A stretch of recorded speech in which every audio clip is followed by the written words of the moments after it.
Subhash Chandra Yadav Suheldev Bharatiya Samaj party के अंदर राष्ट्रीय प्रवक्ता के पद पर, और पार्टी के प्रवक्ता पद से मैंने लेकिन 2-4 दिनों पहले इस्तीफा भी दिया था। और यहाँ आने से पहले मुझे पता भी चला कि आप लोगों के कई पत्रकार साथियों के मोबाइल के अंदर एक व्हाट्सएप मैसेज भी आया। उस व्हाट्सएप मैसेज के अंदर ये लिखा गया कि वो तो पहले से पार्टी से अलग हो चुके हैं, तो उनकी न्यूज़ कवर मत करिएगा, उनकी न्यूज़ मत चलाइएगा।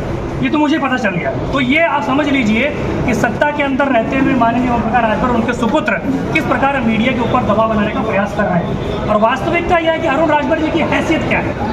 अरुण राजभर के पीछे अगर उनके बाप ओम प्रकाश राजभर का नाम नहीं होता तो अरुण राजभर जी की कोई हैसियत नहीं है। और आज वो मीडिया को डराने का, धमकाने का प्रयास कर रहे हैं कि सुभाष चंद्र यादव की न्यूज न चले।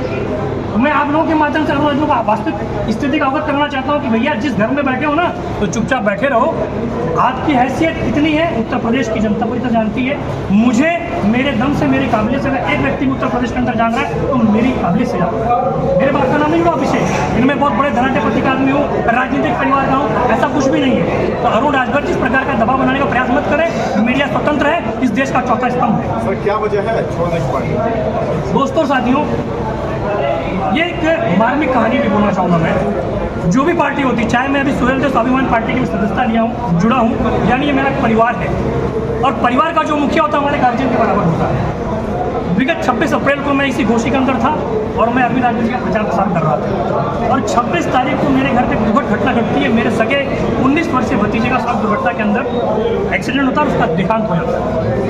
इस बारे में जानकारी शीर्ष नेतृत्व को थी, अरुण राजभर जी को, ओम प्रकाश राजभर जी को, अरविंद राजभर जी को। वो अरविंद राजभर जी, वो अरुण राजभर जी, वो ओम प्रकाश राजभर जी, जो लखनऊ कार्यालय के अंदर जब भी उनका कोई काम होता, चाहे प्रेस नोट रिलीज करना और ड्राफ्टिंग करने, कुछ भी काम करना रहता था, सुभाष जी आप कहाँ चले, मैं चलाता था उनके फ़ोन के ऊपर। उनको जब पता चला कि मेरे घर पे इतनी मार्मिक घटना घटी हुई है, क्या उस व्यक्ति को एक फ़ोन करना उचित नहीं समझा उन्होंने?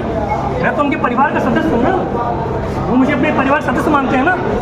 जो परिवार का मुखिया है उसको मेरे दुख के अंदर खड़ा होना था, लेकिन वो व्यक्ति आजमगढ़ के अंदर जैनपुर में एक शादी समारोह के अंदर जा सकता है, लेकिन वहीं से 20 किलोमीटर दूर उपस्थित मेरे घर पे नहीं आ सकता। अरुण राजभर हेलीकॉप्टर शॉट के कार्यक्रम के अंदर आजमगढ़ जा सकते हैं, लेकिन वहाँ से 10 किलोमीटर दूर मेरे घर नहीं आ सकते। अरविंद राजभर जी पार्टी के घनाधिपति नेता हैं, उनके घर पे उनकी माँ के त्रयोदशी कार्यक्रम के अंदर जा सकते हैं, लेकिन वहाँ से 12 किलोमीटर दूर मेरे घर पे नहीं आ सकते। वो मेरा परिवार है, वो मेरा मुखिया है। उस मुखिया ने सिर्फ मुझे यादव के रूप में इस्तेमाल किया, समाजवादी पार्टी के विरुद्ध और यादवों के विरुद्ध। उनका एकमात्र मोटो यही था।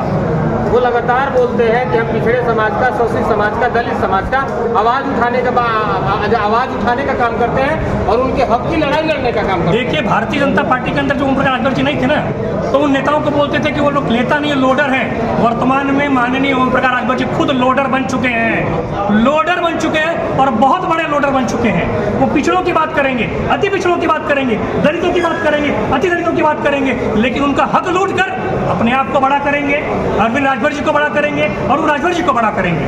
क्या और कोई नहीं मिला उनको टिकट देने के लिए? एमएलसी के अंदर भी अरुण राजभर जी का फॉर्म भर गया था। मैं डंके की चोट का लोगों के माध्यम से बोल रहा हूँ। लेकिन अगर अरविंद चुनाव नहीं खड़े होते तो पीछे राजीव को एमएलसी नहीं मिलेगी। यानी कहीं भी अगर जाना रहेगा तो बाप आगे जाएगा, उसके बाद में अरविंद राजभर जाएगा, तीसरे नंबर अरुण राजभर जाएगा। बाकी लोग क्या पिछड़े दलित फिर उनका ढोला खाएंगे, उनकी गुलामी करेंगे? तो पिछड़ा दलित जो है उनके नाम पे जो दुकान चला रहे हैं, उनकी दुकान बहुत जल्द बंद होने वाली है। आप क्या कार्यकर्ताओं को क्या निर्देश दिए जाते थे? कार्यकर्ताओं को क्या निर्देश दिए जाते थे? किस तरह का आप लोग? बहुत अच्छा सवाल पूछा आपने। मैं तो आप लोगों के चैनल के माध्यम से, मेरे क्षत्रिय भाई हैं, उनसे निवेदन करूंगा, ब्राह्मण भाइयों से हाथ जोड़ कर निवेदन करूंगा, क्योंकि ब्राह्मण हमारे हिंदू कुल के अंदर सर्वोपरि देवता के बराबर है। पार्टी के सुप्रीमो ब्राह्मणों को, ठाकुरों को गरियाने का काम करते हैं और बाकी कार्यकर्ताओं को बोलते हैं कि दबा के गरियावा ताकि राजभर समाज हमारा खुश हो जाए। आप मुझे बताइए, चुनाव जीतने के लिए क्या किसी पर्टिकुलर एक समाज को टारगेट करना चाहिए? क्या राजनीति सिखाती है? राजभर जी कहते हैं, उनके सुपुत्र दोनों कहते हैं, क्या कहते हैं कि राजभर जो ब्राह्मण उनको गरियाइए, ठाकुर को गरियाइए। और कुछ दिन पहले तो एक वीडियो भी वायरल हुआ था ना, पूरे चैनल में चला था, सबने देखा था किस प्रकार उनके जिला के जो अध्यक्ष थे किस प्रकार ठाकुरों की मां बहन बेटियों गरिया रहे थे। क्या उसके ऊपर ओम प्रकाश राजभर जी अभी तक एक्शन लिया, कार्रवाई की, उसको पार्टी से निकाला? कुछ नहीं किया। यानी कहीं ना कहीं ओम प्रकाश राजभर और उनके परिवार की मौन स्वीकृति है।